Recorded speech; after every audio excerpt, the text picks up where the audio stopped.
अस्सलाम वालेकुम स्टूडेंट्स, कैसे हैं आप सब। आज मैं और मेरे साथी स्टूडेंट्स आपके सामने एक और दिलचस्प प्रैक्टिकल करने के लिए हाजिर हैं। मैं पहले आपको अपने साथी स्टूडेंट्स से मिलवा दूं।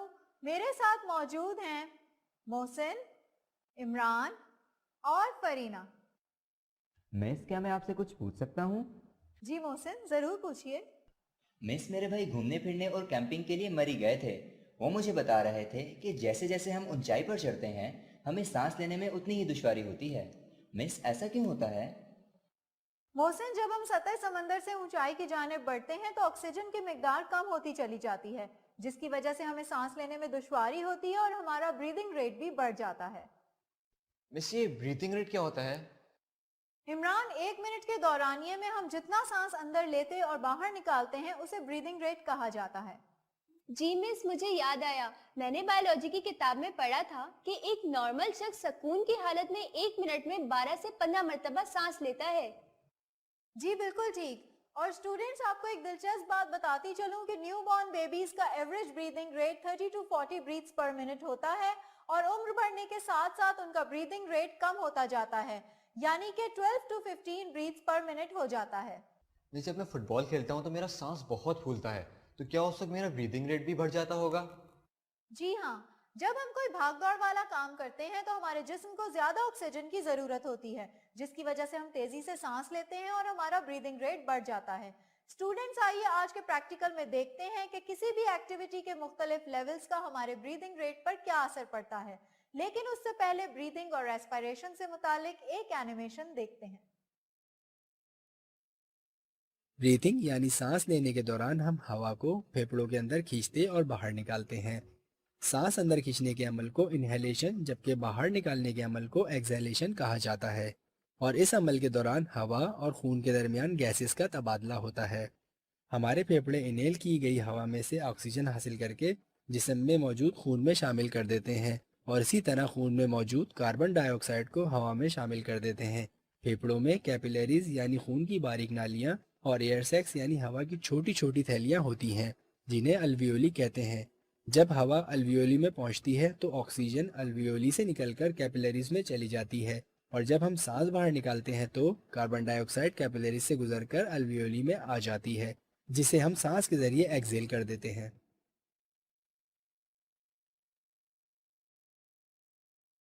मिस, ब्रीदिंग रेट पर वर्जिश के अलावा और कौन कौन से अवामिल असरअंदाज होते हैं? फरीना, वर्जिश और एल्टीट्यूड यानी सतह समंदर से बुलंदी के अलावा ब्रीदिंग रेट हमारी लंग्स कैपेसिटी पर भी डिपेंड करता है। मिस, हमारी एवरेज लंग्स कैपेसिटी कितनी होती है?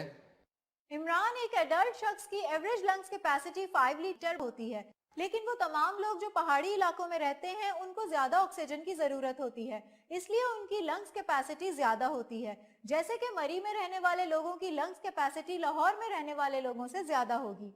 आइए अब अपना प्रैक्टिकल शुरू करते हैं और इस प्रैक्टिकल में इस्तेमाल होने वाले मटेरियल का जायजा लेते हैं। इस प्रैक्टिकल के लिए हमें सिर्फ स्टॉप वॉच की जरूरत होगी। अब मैं स्टॉप वॉच इमरान को दूंगी और जैसे ही स्टार्ट कहूंगी आपने मोहसिन की ब्रीदिंग को 1 मिनट तक काउंट करना है। Okay miss.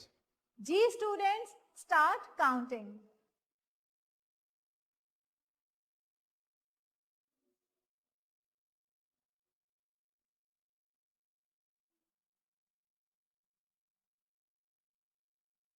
मिस, 1 मिनट पूरा होने वाला है, अब मैं स्टॉप वॉच बंद कर रहा हूँ। स्टॉप। जी मोहसिन, तो क्या नोट किया आपने? मिस, मेरा ब्रीदिंग रेट 18 टाइम पर मिनट है। मोहसिन, अब आप इसी तरह इमरान का ब्रीदिंग रेट मेजर कीजिए। Start counting.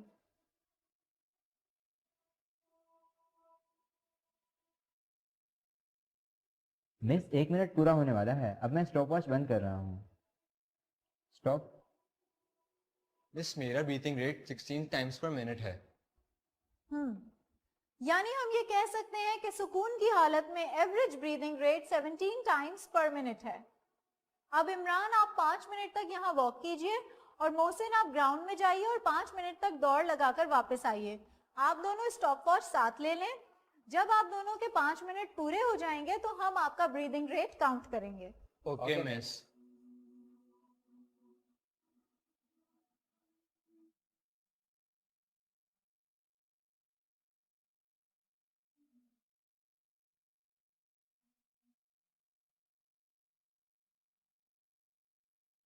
मिस मेरे 5 मिनट पूरे हो गए। जी मिस, मेरे भी। शाबाश। अब मैं स्टॉपवॉच स्टार्ट कर रही हूँ। मैं इमरान का ब्रीदिंग रेट नोट करूंगी और फरीना आप मोहसिन का ब्रीदिंग रेट नोट कीजिए। Okay miss. स्टार्ट।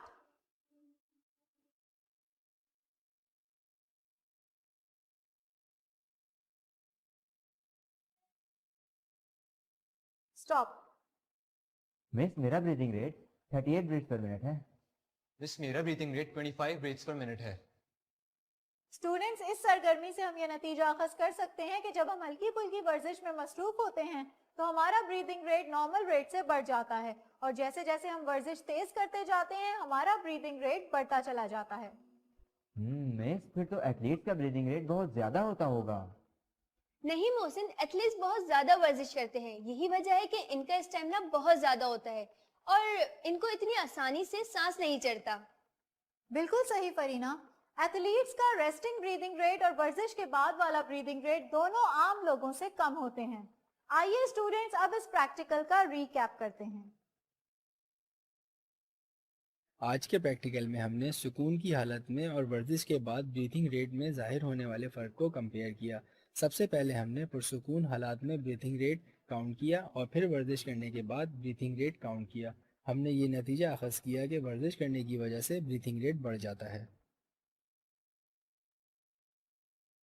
मिस आज का प्रैक्टिकल बहुत दिलचस्प था। मैं आज जाते ही अपनी छोटी बहन का ब्रीथिंग रेट काउंट करूंगा और उसके और अपने ब्रीथिंग रेट में फ़र्क का मवाजना करूंगा। शाबाश। आइए अब अपना आज का सवाल देखते हैं। मेरा आज का सवाल है कि किसी भी सख्त वर्जिश के बाद आपके मसल्स थकन क्यों महसूस करते हैं? ओके स्टूडेंट्स, अब मुझे इजाजत दीजिए। आप इस सवाल का जवाब जरूर ढूंढिएगा। अगले प्रैक्टिकल में फिर मुलाकात होगी। अल्लाह हाफिज। अल्लाह हाफिज मिस। अल्लाह